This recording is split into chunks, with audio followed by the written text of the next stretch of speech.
Our next presenters today is the Ontario Undergraduate Student Alliance. Rylan, if you'd like to come forward and introduce you.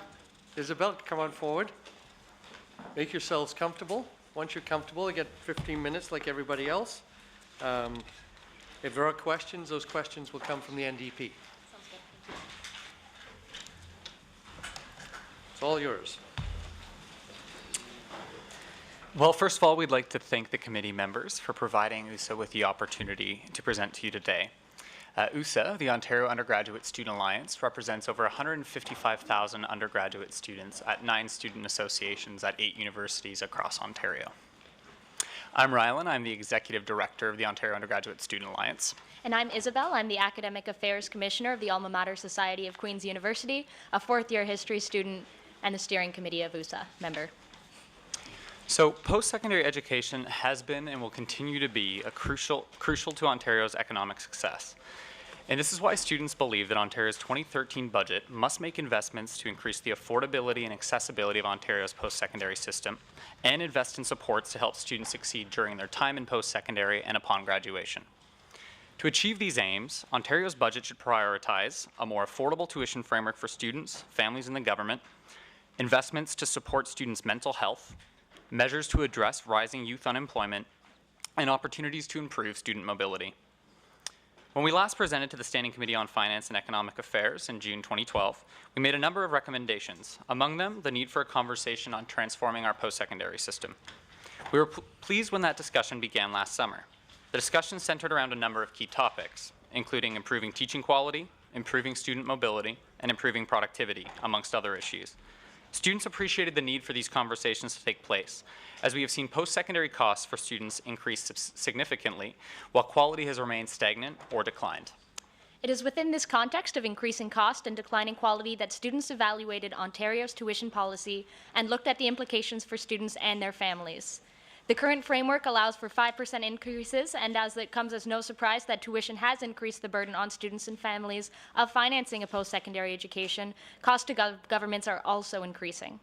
For students and families, increasing tuition costs have had significant impacts.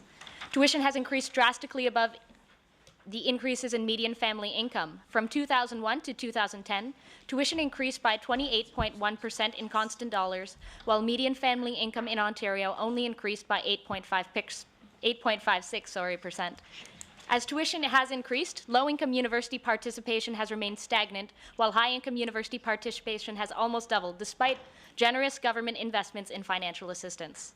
In 2009, average Ontario undergraduate debt was $26,700, with 64% of students reporting debt. Remember that this was in 2009, and since then we've had 3 years of consecutive 5% increases. To meet rising tuition costs, students in study employment has increased, which is concerning as this has been linked to decreased academic performance. Studies demonstrate that up to 64% of undergraduate students are working during their studies, with many students working an average of 18 hours per week. These impacts on students on their families are concerning and should in and of themselves be a cause for action and a cause to create a more affordable tuition framework. But also concerning is the cost to government of tuition increases due to increases in cost to provide financial assistance, particularly non-repayable financial assistance. Non-repayable financial assistance is critical to ensure that all students can access a post-secondary education, but students believe that the costs to provide this financial assistance should not increase solely because tuition is increasing so significantly. There are 2 programs that will see significant cost growth associated with an extension of the existing 5% framework. The first is the Ontario Student Opportunities Grant, which caps student debt at $7,300 per term, per academic year. If tuition is allowed to increase by 5% annually, and the current increases in the proportion of students accessing OSOG continue, we've projected that OSOG spending could increase by as much as $180 million by fiscal 2017-18. The other program that will see cost increases associated with tuition increases is the Ontario Tuition Grant. As the government has committed to ensuring that the Ontario Tuition Grant increases along with tuition, it's very clear that this will increase in cost as tuition costs increase. OUSA has projected that spending on the OTG will increase by $80.5 million by fiscal 2017-18 if the existing framework is allowed to continue. So we will see $260 million in additional annual spending on student financial assistance solely because of a 5% framework that allows 5% increases. Thus, we've recommended that tuition should be frozen for 1 year, and in any future year, tuition should not increase by more than inflation as measured by Ontario's Consumer Price Index. By doing this, the government can address students' concerns about affordability and address a significant source of future cost growth. If Ontario is to balance its budget by 2017-18, we should recognize the benefits of more affordable tuition for students and for the government. As a student at Queen's, I've heard increased dialogue on campus surrounding mental health. Our second focus is based on a concern that there's an increased demand for mental health support on campus that our universities are struggling to meet. Students are particularly vulnerable to mental illness for a number of reasons. Firstly, the typical age of onset for many disorders is between the ages of 18 and 24, meaning individuals will often have their first encounter with mental illness while attending a post-secondary institution. Secondly, for many students, college or university is their first experience living away from home and their established social support networks. Thirdly, post-secondary institutions are generally demanding, competitive, high-stress environments which can trigger anxiety and depression-related illnesses, especially when combined with the preceding two factors. Furthermore, due to increased outreach at the primary and secondary school level, Ontario has improved access to post-secondary education for students with mental illness, increasing their participation rates and thus increasing the need for mental health support during their studies. This achievement in itself is exceptionally noteworthy, but the next step is to ensure that these students are supported throughout their post-secondary studies. With increasing use, it is no surprise that university counseling centers have also experienced increased wait times. Survey results demonstrate that a significant number of students wait in excess of a month to receive access to mental health services. Depending on the time of year and subsequent demand, students can be left waiting further months for follow-up appointment. This finding identifies a significant resource shortage in providing counseling to students when they need it most. Ensuring mental health support to post-secondary students is crucial from an equity and access perspective, but it also makes sense from an economic perspective, as funding to improve student mental health has a substantial return on investment. Early interventions aimed at post-secondary students can lessen the future need for healthcare, with every $1 spent on early healthcare treatment saving $30 in terms of lost productivity and social costs. As Ontario charts a path forward, small investments now that achieve both a social good and a fiscal efficiency are particularly wise choices. This is why students have recommended that the government should provide funding to hire 2 additional mental health counselors at every post-secondary institution in Ontario. The estimated cost to government is $8.4 million per year. The next topic we'd like to discuss today with the committee is student employment, and more specifically, student unemployment. Student employment is a particularly important discussion to be having when considering Ontario's budget and our economic situation more broadly. The government invests in post-secondary education, recognizing that there is a significant public benefit to having well-educated citizens that are able to contribute to moving Ontario's society and economy forward. Unfortunately, employment opportunities for students in Ontario are currently lagging. This is why students are recommending that the government develop and invest in a youth employment strategy. First, as Ontario is coming out of the second worst summer on record for student employment, this strategy should address the need for a higher quantity and higher quality of summer employment opportunities for students. Students use summer employment both to cover their financial costs associated with their post-secondary education, as well as to get experience that helps them get a job upon graduation. The strategy should also address the need to provide students with higher quality in-study employment opportunities that have fewer negative effects on their academic performance. It also should address the need to expand opportunities for experiential learning. In particular, it should address the shortage of co-op positions available for students. Finally, it should address the need to encourage employers to hire recent graduates and invest in training them. By investing in a strategy that recognizes the needs in these areas, not only are we recognizing the value of building on the province's existing investment in post-secondary students, we also will help to move our economy forward. The last thing we're here to discuss today is credit transfer, which is the ability to move between one institution and another. Students have long waited for improvements in credit transfer. At a time when the government is looking to improve the efficiency and productivity of our post-secondary system, students believe improving credit transfer is one of the best places to start. Our recommendations focus on improving credit transfer at a rate that has no cost to government and can significantly increase student mobility within our province. Poor credit transfer is costly to students and the government. Students have to pay again for the same learning to take place, and so must the government as it funds university on a per-course basis. Further, if a student takes longer to graduate because of repeating courses, the student takes longer to enter the labor market, and the government costs to provide financial assistance to that student also increases.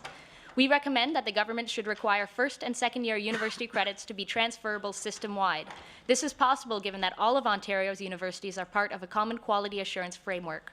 Furthermore, we recommend that the government should mandate that all per-course minimum grade requirements be set at the passing grade level.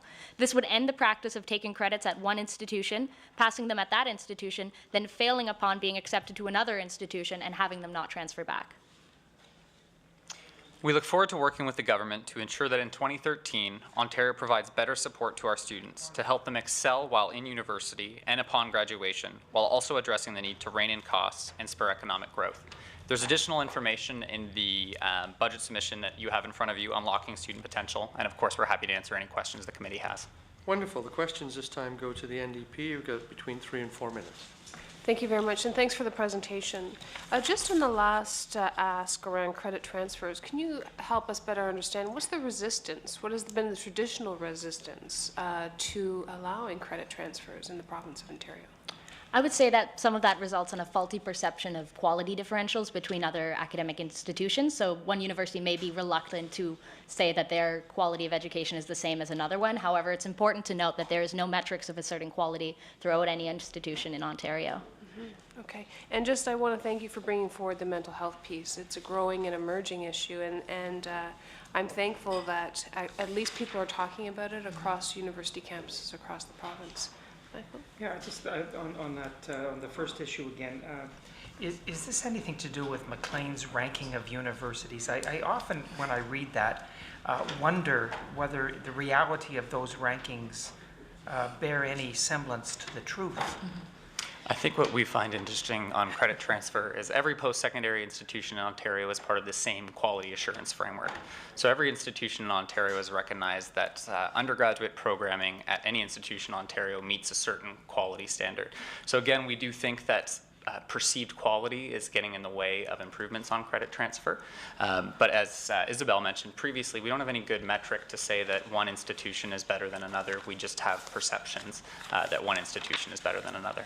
Now, you are the first student group that hasn't come right out and said that the recent government initiative to reduce tuition by 30% that affects only a limited number of students should be changed to make a 17% reduction across the board, fair to all students.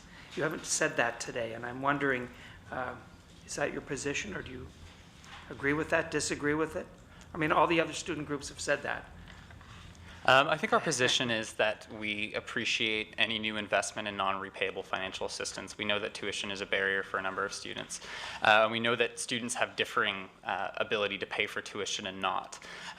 So our positions, or our organization's position on this has been that a degree of targeting financial assistance probably does make some sense. We know that certain underrepresented groups have significant financial difficulty accessing post-secondary education. So providing an increased reduction for those students may make more sense. With that said, we do believe that the OTG can be expanded, and we've worked with the government to expand the eligibility requirements. One of the initial recommendations we made to the government was that students with disabilities should have 6 years of OTG eligibility, recognizing that it often takes them a little bit longer to complete their degrees. We were happy when the government took on that recommendation, and students with disabilities now have 6 years of eligibility. With that said, we are still working on and pushing the government to expand eligibility to other groups that we know are underrepresented in post-secondary education in Ontario. Thank you very much. Thank you, Michael, and thank you, guys. Thanks for coming. Great presentation. Thank you very much for Thank you. having us.